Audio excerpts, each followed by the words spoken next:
একটা বেনামি গ্রুপ যাদের কাজ হলো নিজেদের পরিচয় লুকিয়ে ঘুষখোর এবং দুর্নীতিবাজ লোকদের রহস্য ফাঁস করা। এভাবে একটা সময় তারা একজন রিটায়ার্ড জজকে টার্গেট করে। লোকটার কাছে ব্ল্যাক মানি আছে ভেবে লোকটাকে তারা ফলো করতে শুরু করে, কিন্তু এতে করে তারা এমন এক রহস্যের জালে আটকে যায় যেটা কেউ কল্পনাও করতে পারবেন না। আর এই সব কিছুই আমরা জানব 2022 সালের একটা অসাধারণ suspense thriller movie I came by এর গল্প থেকে। গল্পের প্রত্যেকটা মোড় এতটাই ক্রিটিক্যাল আর রহস্যে ভরপুর যে আপনাকে একদম শেষ পর্যন্ত নিয়ে যাবেই। তাহলে চলুন আর দেরি না করে শুরু করা যাক। শুরুতেই আমরা গল্পের মেইন ক্যারেক্টার জ্যাককে দেখতে পাই। সে তার বন্ধু টবির সাথে অ্যাঙ্গাস নামের এক ধনী লোকের বাড়িতে ঢুকে দেয়ালে গ্রাফিতি করে সেখান থেকে পালিয়ে যায়। এর কিছুক্ষণ পর অ্যাঙ্গাস বাড়ি ফিরে দেওয়ালে লেখা দেখতে পায় আই কেম বাই, অর্থাৎ আমি এসেছিলাম। এটা দেখে সে ভীষণ ঘাবড়ে যায়। এর পরদিন জ্যাক হেক্টর নামের এক রিটায়ার্ড জজের বাড়িতে গাছ ছাঁটাইয়ের কাজে যায়। কাজ শেষে ফোন চেক করলে সে গতরাতে তাদের করা ওই গ্রাফিতি নিয়ে একটা নিউজ দেখতে পায়। গ্রাফিতি কি সেটা আমরা কম বেশি সবাই জানি, আর যারা জানতাম না তারাও ছাত্র আন্দোলনের পর হয়তো জেনে গিয়েছি, তাই এটা আর এক্সপ্লেন করলাম না। তো জ্যাক কাজের ফাঁকে সুযোগ বুঝে হেক্টরের বাড়িতে ঢুকে লিভিং রুমে রাখা একটা ফাইলের ছবি তুলে টবিকে পাঠিয়ে দেয়। এমন সময় হঠাৎ হেক্টর সেখানে চলে আসলে জ্যাক ঘাবড়ে গিয়ে বলে ওঠে সে ওয়াশরুম খুঁজছিল। ব্যাপারটা হেক্টরের কাছে বেশ অদ্ভুত লাগে, তবে সে তেমন একটা পাত্তা দেয় না। কিন্তু জ্যাক হঠাৎ হেক্টরের ফাইলের ছবি টবিকে কেন পাঠাবে, আর এই অদ্ভুত গ্রাফিতির রহস্যই বা কি, এইসব জানার জন্য আমাদের একটু অপেক্ষা করতে হবে। তো সেখান থেকে বাড়ি ফিরে জ্যাক তার গার্লফ্রেন্ড নাজের সাথে হেক্টরকে নিয়ে কথা বলছিল। তখন নাজ তাকে জানায় যে হেক্টর নাজের টিউটর ফিলিপের সাথে স্কুলে পড়ত। হেক্টর রানী এলিজাবেথের লিগ্যাল অ্যাডভাইজারও ছিল। সোজা কথায় বলতে গেলে আইনের জগতের লিজেন্ড সে। জ্যাকের কাছে ব্যাপারটা আজব লাগে। এমন সময় নাজ তাকে একটা সারপ্রাইজ দেয়। এর পরদিন জ্যাক টবির সাথে দেখা করতে যায়। তাকে দেখে বেশ চিন্তিত মনে হচ্ছিল। তো টবি তাকে জানায় যে সে হেক্টরের ব্যাপারে খোঁজ নিয়ে জানতে পেরেছে হেক্টর হাইকোর্টে জজ হিসেবে জয়েন করার 1 বছরের মধ্যেই নিজ থেকে রিজাইন করেছিল।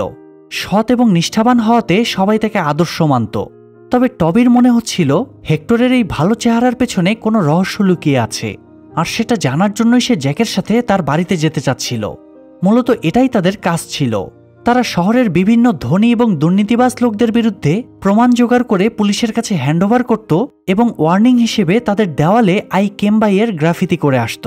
তবে এই কাজগুলো তারা সম্পূর্ণ সিক্রেটলি করত, এমনকি পুলিশও তাদের ব্যাপারে কিছুই জানত না। এভাবেই তারা অনেক দুর্নীতিবাজদের ধরিয়ে দিয়েছে। কিন্তু জ্যাক এখন আর কাজটা করতে চাচ্ছিল না। সে টবিকে জানায় নাজ প্রেগনেন্ট, আর গতকাল এটাই নাজের সারপ্রাইজ ছিল। তো এখন যেহেতু জ্যাক বাবা হতে চলেছে, তাই সে কোনো ঝামেলায় আর জড়াতে চাচ্ছিল না, কেননা তাদের উদ্দেশ্য সৎ হলেও কাজের ধরনটা বেআইনি। তাছাড়া জ্যাকের নামে আগেও অনেকগুলো কেস হয়েছে, আর সে যেহেতু ব্ল্যাক তাই তার রিস্ক এক্ষেত্রে অনেক বেশি। তবে টবি বিষয়টা মানতে পারছিল না। জ্যাক তার একমাত্র পার্টনার এবং বেস্ট ফ্রেন্ড ছিল। সে জ্যাককে বোঝানোর চেষ্টা করে যে সে একাই সব সামলাতে পারবে না, কিন্তু জ্যাক কোনো মতেই রাজি হয় না। আবার টবিও কাজটা ছাড়তে চাচ্ছিল না। তাই এক পর্যায়ে জ্যাক তাকে সাবধান করে দেয় যে সে যেন জ্যাককে এসবের মধ্যে আর না টানে, আর এখান থেকেই এই দুই বন্ধু আলাদা হয়ে যায়। এরপর দেখা যায় হেক্টর এক রাতে বাড়িতে ছিল না, আর সেই সুযোগে টবি তার বাড়ির ওয়াইফাই হ্যাক করে সমস্ত ক্যামেরাগুলো বন্ধ করে দেয়। এরপর ভেতরে ঢুকে পুরো বাড়ির তল্লাশি শুরু করে। হেক্টর তখন তার এসপি বন্ধুর সাথে ব্যাডমিন্টন খেলছিল। বাড়ির ওয়াইফাই বন্ধ হওয়াতে তার কাছে নোটিফিকেশন আসে। সেটা দেখে সে দ্রুত বাড়ির উদ্দেশ্যে রওনা হয়। এদিকে টবি ঘুরতে ঘুরতে বেসমেন্টে পৌঁছে যায়। সেখানে একটা সিরামিক তৈরির ওয়ার্কশপ ছিল। টবি সেখানে কিছু ছবি খুঁজে পায়। সেগুলোতে হেক্টরের বাবার সাথে অন্য একটা ছেলেকেও দেখা যাচ্ছিল। এমন সময় সে বেসমেন্টের ভেতরে আরও একটা রুম দেখতে পায় যেখানে আলো জ্বলছিল। টবি বুঝে যায় সেখানে কেউ একজন আছে। ব্যাপারটা তার কাছে বেশ অদ্ভুত লাগে, কারণ ওই বাড়িতে হেক্টর একাই থাকত। এরই মাঝে গাড়ির আওয়াজ শুনে সে বুঝে যায় হেক্টর চলে এসেছে, তাই সে দ্রুত লুকিয়ে পড়ে। এদিকে হেক্টর এসে সোজা চলে যায় বেসমেন্টে, কিন্তু কাউকেই সে দেখতে পায় না। এমন সময় সে লক্ষ্য করে তার টেবিল ল্যাম্পটা মাটিতে পড়ে আছে। তখন সে বুঝে যায় বাড়িতে নিশ্চয়ই কেউ ঢুকেছিল। এমন সময় এসপি তাকে ফোন করলে হেক্টর কথা বলায় ব্যস্ত হয়ে পড়ে, আর সেই সুযোগে টবি চুপিসারে সেখান থেকে বেরিয়ে যায়। অন্যদিকে আমরা দেখতে পাই নাজ প্রেগন্যান্সির বিষয়ে জানানোর জন্য তার বাবার বাড়িতে গিয়েছে। জ্যাক তখন গাড়িতে বসে তার জন্য অপেক্ষা করছিল। নাজের প্রেগন্যান্সির কথা শুনে তার বাবা মা ভীষণ রেগে যায়, কারণ তারা কখনোই জ্যাককে জামাই হিসেবে পছন্দ করত না। তাই তারা নাজকে বাড়ি থেকে তাড়িয়ে দেয়। তখন জ্যাক তাকে নিয়ে নিজের বাড়িতে চলে আসে। তখন সে দেখে টবি তাদের বারান্দায় জড়সড় হয়ে বসে আছে। আসলে সে অনেক ভয় পেয়ে গিয়েছিল। সে জ্যাকের সাথে পার্সোনালি কথা বলতে চাইলে জ্যাক নাচকে রুমে পাঠিয়ে দেয়। এরপর টবি তাকে জানায় যে সে হেক্টরের বাড়িতে গিয়েছিল। হেক্টরের নাম শুনেই জ্যাক মনে করে টবি হয়তো আবারও তাকে কাজে ফেরার জন্য অনুরোধ করতে এসেছে। তাই সে টবিকে পরিষ্কার জানিয়ে দেয় যে সে আর এসবের মধ্যে ঢুকতে চায় না। এটা বলেই সে ভেতরে চলে যায়। তখন টবি হতাশ হয়ে সেখান থেকে বেরিয়ে আসে। সিন চেঞ্জ হয়ে দেখা যায় পরদিন ডিটেকটিভ ব্রাঞ্চের দুজন অফিসার হেক্টরের বাড়িতে যায়। তাদেরকে দেখে হেক্টর একটু ঘাবড়ে গিয়েছিল, তবে সেটা অফিসারদের বুঝতে দেয় না সে। অফিসাররা তাকে জানায় তাদের কাছে কমপ্লেন এসেছে যে হেক্টর তার বাড়িতে কাউকে আটকে রেখেছে।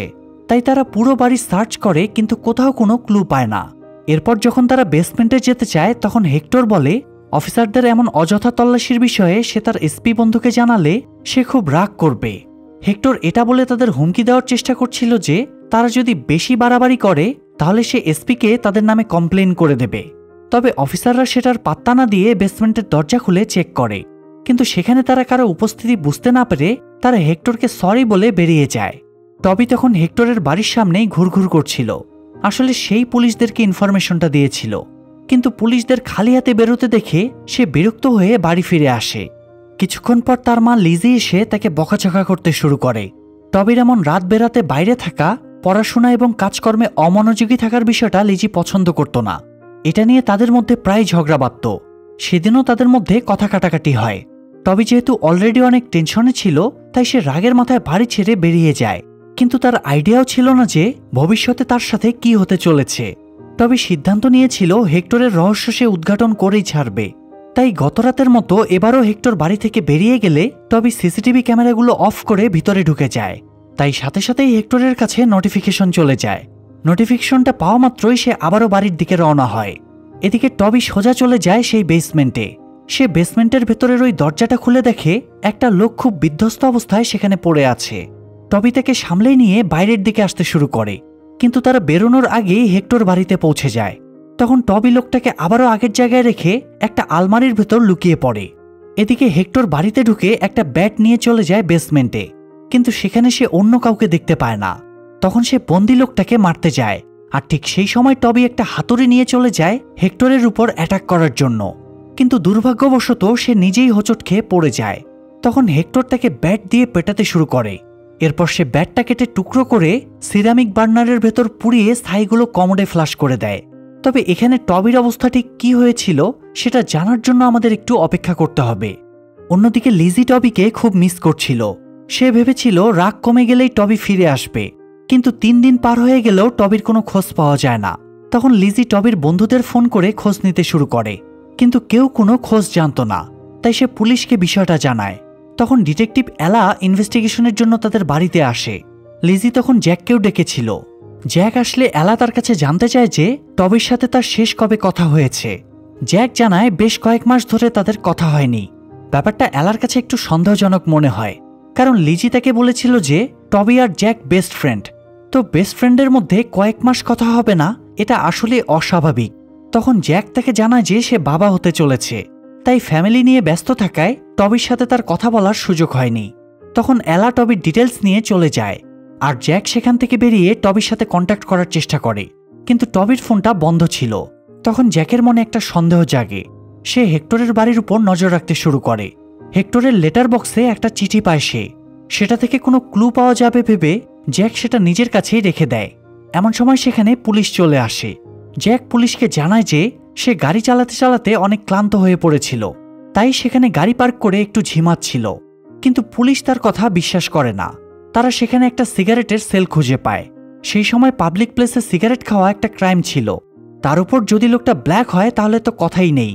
তাই সিগারেট খাওয়ার অপরাধে তারা জ্যাককে ধরে নিয়ে যায়। সৌভাগ্যবশত তার কাছে থাকা চিঠিটা পুলিশের চোখে পড়ে না।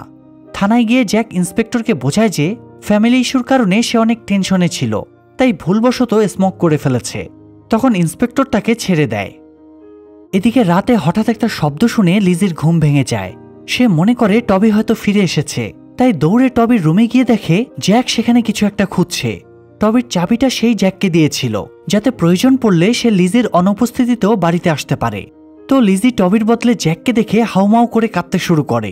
জ্যাক তখন তাকে টবির একটা সিক্রেট বক্স দেখায়, যেটা সে কাউকে ধরতে দিত না। ওই বক্সটার ব্যাপারে শুধুমাত্র জ্যাকই জানত।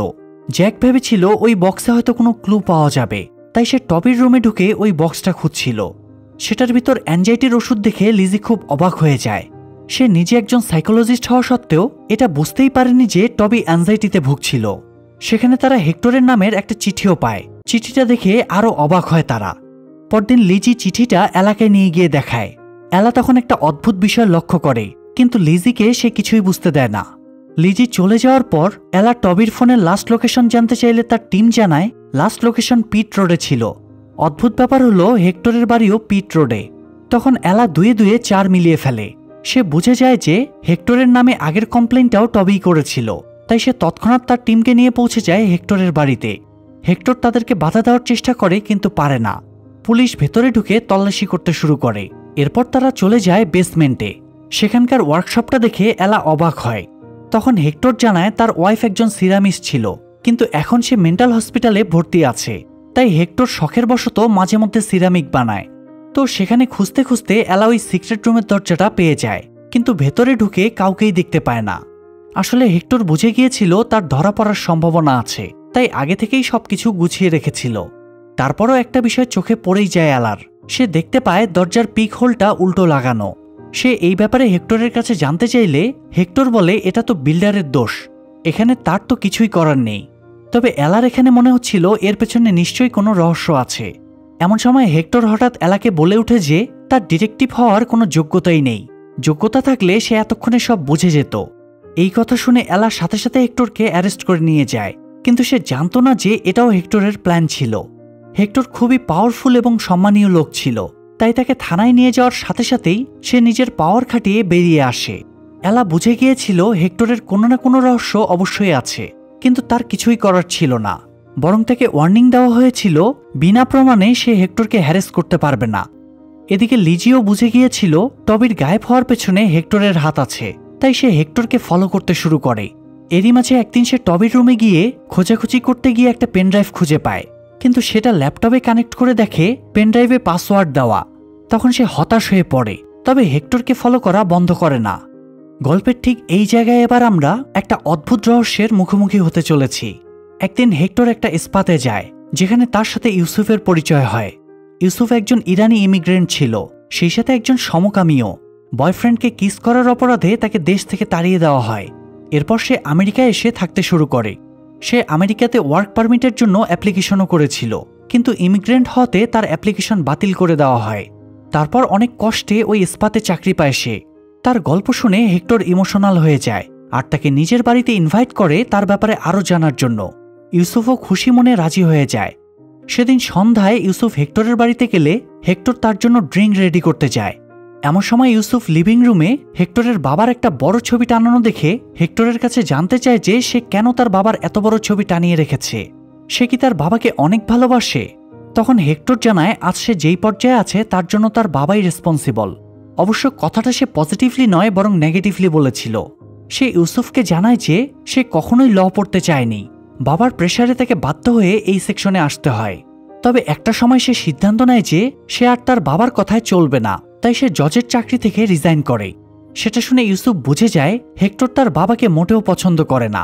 হয়তো তাই সে এত বড় ছবি দেওয়ালে টানিয়ে রেখেছে যাতে প্রতিনিয়ত নিজের ঘৃণা প্রকাশ করতে পারে। এরপর হেক্টর তাকে তার বাবার একটা গল্প শোনায়। তার ছোটবেলায় তাদের গ্রামের বাড়িতে রবি নামের একজন ইন্ডিয়ান ইমিগ্রেন্ট চাকরি করত। ছেলেটা খুব হ্যান্ডসাম ছিল। হেক্টরের বাবাও তাকে অনেক পছন্দ করত। তবে তার পছন্দের মাত্রা এতটাই বেড়ে গিয়েছিল যে একটা সময় সে রবিকে তার বেডে পর্যন্ত নিয়ে যায়। তখন হেক্টর আর তার মায়ের জায়গা হয় লিভিং রুমে। আসলে হেক্টরের বাবা একজন বাইসেক্সুয়াল ছিল, আর এটা মেনে নিতে না পেরে হেক্টরের মা সুইসাইড করে। হেক্টরও চেষ্টা করেছিল, কিন্তু পারেনি। অদ্ভুত ব্যাপার হলো এত কিছুর পরেও তার বাবা তার প্রতি সহানুভূতি দেখানোর বদলে তাকে বোর্ডিং স্কুলে পাঠিয়ে দেয়।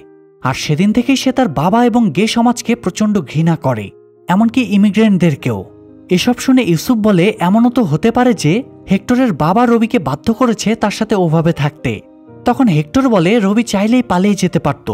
সেটা শুনে ইউসুফ বলে হয়তো তার কাছে থাকার মতো কোনো জায়গা ছিল না। আসলে ইউসুফ নিজেও তো এমন একটা পরিস্থিতি ফেস করেছে, তাই সে রবির পরিস্থিতি বুঝতে পারছিল। হেক্টরও তখন নিজের ভুল বুঝতে পারে, কিন্তু ততক্ষণে অনেক দেরি হয়ে গিয়েছিল। হেক্টরের দেওয়া ড্রিঙ্কটা খেয়ে ইউসুফের হঠাৎ অস্বস্তি লাগতে শুরু করে। সে দ্রুত ওয়াশরুমে চলে যায়। সেখানে গিয়ে হাত মুখে পানি দিয়েও সে ইজি হতে পারছিল না। তখন ইউসুফ বুঝে যায় যে হেক্টর নিশ্চয়ই তার ড্রিঙ্কে কিছু মিশিয়ে দিয়েছে। সে তাড়াতাড়ি সেখান থেকে বেরোনোর চেষ্টা করে, কিন্তু সে অনেক দুর্বল হয়ে পড়েছিল। তাই হেক্টর তাকে ধরে এনে সোফায় বসিয়ে দেয়। এরপর ইউসুফ তার কাছে একটু পানি খেতে চাইলে হেক্টর পানি আনতে টেবিলের কাছে যায়। তখন ইউসুফ তার কাছে জানতে চায় যে রবির সাথে শেষমেশ কি হয়েছিল। হেক্টর তখন জানায় সে রবিকে মেরে ফেলেছে। এটা শুনে ইউসুফ বুঝে যায় যে তার মানে হেক্টর তার সাথেও এখন এমনটাই করতে যাচ্ছে। তাই হেক্টর যখন পানি ঢালায় ব্যস্ত ছিল তখন সে কোনো মতে জানালা দিয়ে বাইরে বেরিয়ে আসে। সেটা দেখে হেক্টর তাকে আটকানোর অনেক চেষ্টা করে, কিন্তু ঘটনাক্রমে লিজি তখন তার বাড়ির বাইরে দাঁড়িয়েছিল, তাই সে কিছুই করতে পারে না। ইউসুফের ওই অবস্থা দেখে লিজি তাকে ধরে গাড়িতে এনে বসায় আর তার কাছে জানতে চায় যে তার কি হয়েছে। তখন ইউসুফ তাকে সব ঘটনা খুলে বলে। তো পরদিন লিজি হেক্টরের একটা ইন্টারভিউ দেখছিল। এমন সময় হঠাৎ জ্যাক সেখানে চলে আসে। তাকে দেখে লিজি চমকে ওঠে। তখন জ্যাক তাকে জানায় যে সে অনেকবার লিজিকে ফোন করেছে, বাসার কলিং বেলও দিয়েছে, কিন্তু লিজি রেসপন্স করেনি। তাই সে চাবি দিয়ে ভেতরে ঢুকতে বাধ্য হয়েছে। এরপর সে লিজিকে জানায় যে তার একটা ছেলে হয়েছে আর নাম রেখেছে ইডেন। সেটা শুনে লিজি খুব অবাক হয়। আসলে হেক্টরের পিছনে সে এত ব্যস্ত হয়ে পড়েছিল যে দিন কিভাবে পার হয়ে গিয়েছে টেরও পায়নি।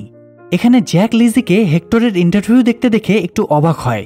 তখন লিজি তাকে জানায় যে সে টবির গায়েব হওয়ার পর থেকেই হেক্টরকে ফলো করছে। সে ইউসুফের বিষয়টাও জ্যাককে জানায়। সেসব শুনে জ্যাক হতবাক হয়ে যায়। সে লিজিকে জিজ্ঞেস করে সে ব্যাপারটা পুলিশকে জানিয়েছে কিনা। তখন লিজি জানায় ইউসুফ পুলিশের কাছে যেতে রাজি না, কারণ সে একজন ইমিগ্রেন্ট। পুলিশের হাতে ধরা পড়লে তাকে জেলে যেতে হবে। এরপর সিন শিফট হলে আমরা দেখতে পাই ইউসুফ তার স্পা থেকে বেরোনোর সাথে সাথেই হেক্টর গিয়ে তার সাথে কথা বলার চেষ্টা করে, কিন্তু ইউসুফ তাকে অ্যাভয়েড করে যায়। তখন হেক্টর বলে যে ইউসুফ যদি তার কথা মানে তাহলে হেক্টর তার ওয়ার্ক পারমিট ক্লিয়ার করে দেবে। যেহেতু ইউসুফের জন্য ওয়ার্ক পারমিটটা খুবই জরুরি ছিল, তাই সে বাধ্য হয়ে হেক্টরের সাথে চলে যায়। এদিকে লিজি গিয়ে ইউসুফের বিষয়টা অফিসার এলাকে জানায়। তখন এলা তাকে সাথে নিয়ে ইউসুফের খোঁজে বেরিয়ে পড়ে, কিন্তু ইউসুফের কোনো সন্ধান পায় না তারা। তখন এলা লিজিকে জানিয়ে দেয় যে এমন ভিত্তিহীন তথ্যের উপর কোনো অ্যাকশন নেওয়া যাবে না, ইউসুফকে সশরীরে এসে জবানবন্দি দিতে হবে। লিজি তখন তাকে বোঝানোর চেষ্টা করে যে হয়তো ইউসুফের গায়েব হওয়ার পেছনেও হেক্টরই দায়ী, কিন্তু কোনো প্রমাণ না থাকায় এলা সেটা মানতে চায় না। এভাবে একের পর এক দিন গড়িয়েই যাচ্ছিল আর রহস্য যেন আরো গাঢ় হচ্ছিল। একদিন লিজি হেক্টরকে ফলো করতে গিয়ে দেখে হেক্টর তার বাড়ির চাবিটা গেটের পাশে একটা ক্যাবিনেটে লুকিয়ে রাখছে। সেটা দেখে তার মাথায় একটা আইডিয়া আসে। সে ওই রাতে ইডেনের সাথে দেখা করার অজুহাতে জ্যাকের বাড়িতে যায়। জ্যাক তখন বাড়িতে ছিল না, তাই সে নাজের সাথে গল্প করতে থাকে। এরপর জ্যাক বাড়ি ফিরলে নাজ তাদেরকে কথা বলতে দিয়ে অন্য রুমে চলে যায়। তখন লিজি তার ল্যাপটপ বের করে জ্যাককে আই কেম বাই গ্রাফিতির একটা ছবি দেখায়। সেটা দেখে জ্যাক চমকে ওঠে। এরপর লিজি তার সাথে পার্সোনালি কথা বলতে চাইলে তারা দুজন লিজির গাড়িতে গিয়ে বসে। আসলে লিজি জেনে গিয়েছিল যে আই কেম বাই এর আইডিয়াটা জ্যাক আর টবির। সে এটাও জেনে গিয়েছিল যে টবি হেক্টরের বাড়িতে গিয়েছিল, তাই সে মনে করে সেদিন জ্যাকও হয়তো টবির সাথে ছিল। কিন্তু জ্যাক তাকে জানায় যে সে টবির সাথে হেক্টরের বাড়িতে যায়নি। আসলে জ্যাক এখানে খুব ভয় পেয়ে গিয়েছিল। সে ভেবেছিল লিজি হয়তো সবকিছু পুলিশকে জানিয়ে দেবে, আর জানিয়ে দিলেই তো তাকে জেলে যেতে হবে। তবে লিজির তেমন কোনো উদ্দেশ্য ছিল না। সে মূলত জ্যাকের সাহায্য নিয়ে হেক্টরের বাড়িতে ঢুকতে চাচ্ছিল, কিন্তু জ্যাক এতে রাজি হয় না। তখন লিজি খুব কষ্ট পায়, কারণ সে সবসময় জ্যাককে নিজের ছেলের মতোই ভালোবেসেছে। পক্ষান্তরে জ্যাকও তাকে সাহায্য করতে চাচ্ছিল, কিন্তু নাচ আর ইডেনের কথা ভেবে সে পিছিয়ে যায়। তাই লিজি রাগের মাথায় জ্যাককে গাড়ি থেকে নামিয়ে দিয়ে সেখান থেকে চলে যায়। লিজির এমন হঠাৎ চলে যাওয়াটা নাচের কাছে বেশ অদ্ভুত লাগে। সে বুঝে যায় কোথাও একটা ঝামেলা আছে, তাই সে এই ব্যাপারে জ্যাকের কাছে জানতে চাইলে জ্যাক সম্পূর্ণ অস্বীকার করে। সেটা দেখে নাচ ভীষণ কষ্ট পায়। তার মনে হয় জ্যাক তাকে বিশ্বাস করে না।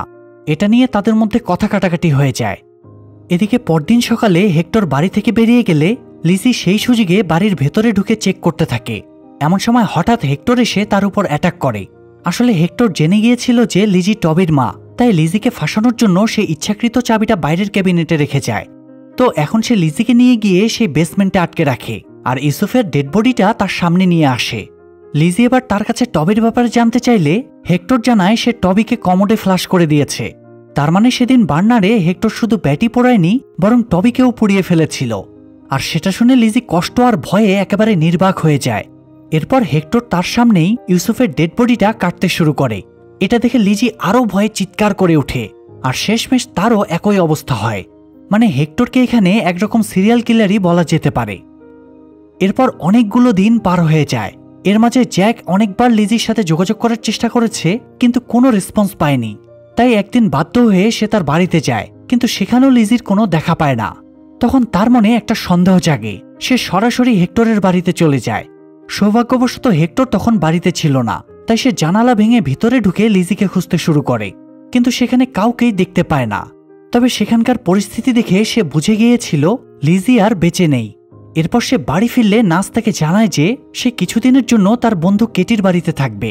আসলে জ্যাকের উপর নাজের রাগ তখনও কমেনি, তাই সে জ্যাকের থেকে দূরে থাকতে চাইছিল। তখন জ্যাক তাকে জানায় যে লিজি আর বেঁচে নেই। এটা বলেই সে বাচ্চাদের মতো কাঁদতে শুরু করে। তখন নাস তাকে সান্ত্বনা দেয়। এর পরদিন নাস তার টিউটর ফিলিপের কাছ থেকে জানতে পারে যে তাদের স্কুলের অ্যানুয়াল ফাংশনে হেক্টরকে গেস্ট হিসেবে ইনভাইট করা হয়েছে। তাই রাতে সে জ্যাকের কাছে গিয়ে বিষয়টা জানায়। এরপর সে ইডেনকে নিয়ে তার বান্ধবী কেটির বাড়িতে চলে যায়। জ্যাক তাকে বাধা দেওয়ার চেষ্টা করে, কিন্তু নাস কোনো বাধাই মানে না। এরপর স্কুলের ফাংশনের দিন দেখা যায় জ্যাক হেক্টরের জন্য স্কুলের বাইরে অপেক্ষা করছিল। হেক্টর বেরোনোর সাথে সাথেই জ্যাক তাকে ফলো করতে শুরু করে, আর তার বাড়ির কাছে গিয়ে আড়ালে বসে তার ঘুমানোর অপেক্ষা করতে থাকে। মাঝরাতে হেক্টর ঘুমিয়ে পড়লে সে লুকিয়ে লুকিয়ে বাড়িতে ঢুকে একটা ব্যাট দিয়ে তার উপর অ্যাটাক করতে যায়। আর তখনই হঠাৎ হেক্টর তার উপর পাল্টা অ্যাটাক করে দেয়। সে তার বালিশের পালক বের করে জ্যাকের চোখে মুখে ছিটিয়ে দিয়ে সেখান থেকে পালিয়ে যায়। জ্যাক তখন কোনো মতে নিজেকে সামলে আবারও তাকে খুঁজতে শুরু করে। তখন ভেক্টর আবারও তার উপর অ্যাটাক করে। একটা পর্যায়ে সে জ্যাকের গলা পেঁচিয়ে ধরে তাকে মেরে ফেলার জন্য। তবে সৌভাগ্যবশত জ্যাক তার হাত থেকে বেরিয়ে তার উপর পাল্টা অ্যাটাক করে, আর তাকে মারতে মারতে আধমরা করে ফেলে রেখে চলে যায় বেসমেন্টে টবিকে খোঁজার জন্য। সেখানে টবির দেখা না পেলেও ওই অচেনা লোকটাকে পেয়ে যায় সে, যে কিনা শুরু থেকেই হেক্টরের কাছে বন্দী ছিল। জ্যাকের পায়ে অনেক আঘাত লেগেছিল, তবুও সে খোঁড়াতে খোঁড়াতে লোকটাকে নিয়ে বাইরে বেরিয়ে আসে, আর তাকে জানায় যে সে অলরেডি পুলিশকে খবর দিয়েছে। সেটা শুনে লোকটা একটু স্বস্তি পায়। এরপর জ্যাক সেখান থেকে বেরিয়ে আসে। সে বুঝে গিয়েছিল টবিও আর বেঁচে নেই। সে কোনোভাবেই ব্যাপারটা মেনে নিতে পারছিল না। এমন সময় নাস ফোন করলে সে হাউমাউ করে কাঁদতে শুরু করে। ততক্ষণে পুলিশ হেক্টরের বাড়িতে পৌঁছে ওই লোকটাকে উদ্ধার করে, আর হেক্টর তখন হাত পা বাঁধা অবস্থায় একটা কোণায় পড়েছিল। সেটা দেখে এলা একটা অদ্ভুত হাসি দেয়, আর এখানেই এই রহস্যে ঘেরা গল্পটা শেষ হয়ে যায়। আসলে অন্যায়কারী যতই পাওয়ারফুল এবং স্মার্ট হোক না কেন, ন্যায়ের কাছে তাকে কখনো না কখনো হার মানতেই হবে। সেটাই আজকের গল্পে আবারও প্রমাণিত হলো। আমার কাছে তো গল্পটা দারুণ লেগেছে, তবে আপনাদের কাছে কেমন লাগলো সেটা অবশ্যই কমেন্টে জানাবেন। আর এমন সব সুন্দর সুন্দর মুভির এক্সপ্লেনেশন দেখার জন্য আমাদের চ্যানেলটা সাবস্ক্রাইব করে বেল বাটনটা অল প্রেস করে রাখবেন। আজকের মতো বিদায় নিচ্ছি, আল্লাহ হাফেজ।